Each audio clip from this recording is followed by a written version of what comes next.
अब आज के वीडियो में हम चर्चा करने आ रहे हैं। मैंने पिछले वीडियो में बताया था आपको कि हाई स्कूल और प्लस टू यानी कि 9 to 10 एंड 11 to 12 का क्या पैटर्न एग्जामिनेशन का है और क्या सिलेबस है।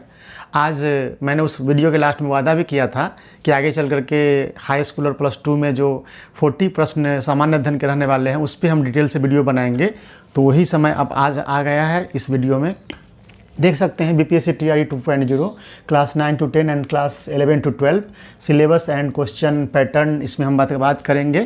तो हाई स्कूल और प्लस टू टीचर के लिए यानी इससे 9 to 10 एंड 11 to 12 टीचर के लिए जो सिलेबस होता है उसमें आप सभी लोग जान चुके हैं। पिछले वीडियो में नहीं देखे होंगे तो पिछला वीडियो जाकर देख सकते हैं मेरा, जिसमें मैंने बताया है कि हाई स्कूल और प्लस टू में जो सिलेबस है, क्या सिलेबस है, पैटर्न है। तो मैंने बताया है कि हाई स्कूल में लैंग्वेज में 100 प्रश्न रहने वाले हैं, जिसमें 25 इंग्लिश के और 75 हिंदी के, बांग्ला के या उर्दू के। और उसके बाद विषय से 80 प्रश्न रहेंगे हाई स्कूल में, 2 विषय में 40-40 प्रश्न से, और उसके बाद सामान्य अध्ययन का 40 प्रश्न रहेगा। ठीक उसी तरह से प्लस टू में मैंने बताया है कि लैंग्वेज के पेपर 100 प्रश्न उसी तरह रहेंगे जैसे हाई स्कूल में रहेंगे, लेकिन यहाँ पे सब्जेक्ट से, एक ही सब्जेक्ट से, जिस सब्जेक्ट में आप टीचर बनने जा रहे हैं उस सब्जेक्ट से 80 प्रश्न रहेंगे और 40 प्रश्न रहेंगे सामान्य अध्ययन के। तो दोनों में कॉमन हो रहा है सामान्य अध्ययन का पेपर जो 40 प्रश्न का होने वाला है। तो उसके पैटर्न पे हम समझने वाले हैं कि ये 40 प्रश्न आखिर किन सब्जेक्ट से आता है, क्योंकि इस सेक्शन का नाम है सामान्य अध्ययन। क्या नाम है?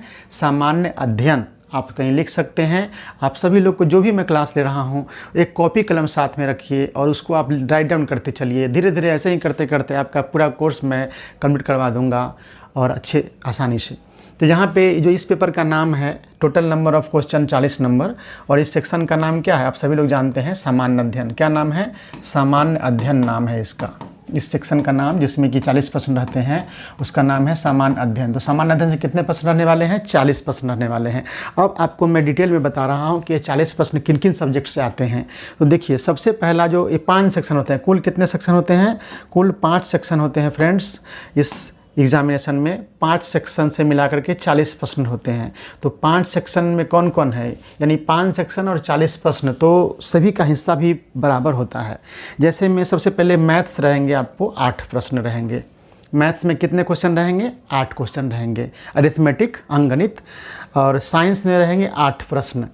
साइंस से कितने प्रश्न रहेंगे? 8 प्रश्न रहेंगे। साइंस में यानी फिजिक्स, केमिस्ट्री, बायोलॉजी तीनों मिला करके 8 प्रश्न रहेंगे। करंट अफेयर से रहेंगे 8 प्रश्न। करंट अफेयर से national, international and Bihar special current affairs रहेंगे 8 क्वेश्चन। उसके बाद ज्योग्राफी से रहेंगे 8 प्रश्न। ज्योग्राफी से कितने प्रश्न रहेंगे? 8 प्रश्न रहेंगे। और फिर हिस्ट्री से रहेंगे 8 प्रश्न। तो आप देख सकते हैं कि आपका जो सामान्य अध्ययन का जो सेक्शन है 40 नंबर का, 40 क्वेश्चन का जो सेक्शन है उसमें आपको 5 सेक्शन से मिला करके 40 प्रश्न रहेंगे, यानी प्रत्येक सेक्शन से रहेंगे 8 प्रश्न। तो एक सेक्शन से 8 प्रश्न यानी 5 सेक्शन से 40 प्रश्न। तो यही आपका पैटर्न रहेगा। अब आपको तैयारी कैसे करनी है, अगले वीडियो में हम इस पर बात करेंगे कि हर विषय की तैयारी कैसे अलग अलग हम लोग करने वाले हैं। मैथ्स अगर अच्छे से बना लेते हैं तो 8 क्वेश्चन इसमें से पकड़ में आ जाएंगे। साइंस अच्छे से पढ़ लेते हैं तो 8 प्रश्न के लिए पढ़ाई हो जाती है। अगर हम करंट अफेयर्स पढ़ लेते हैं तो ये 8 प्रश्न के लिए पढ़ाई हो जाती है। फिर अगर हम ज्योग्राफी पढ़ लेते हैं अच्छे से तो 8 प्रश्न बनाने की क्षमता हासिल कर लेते हैं।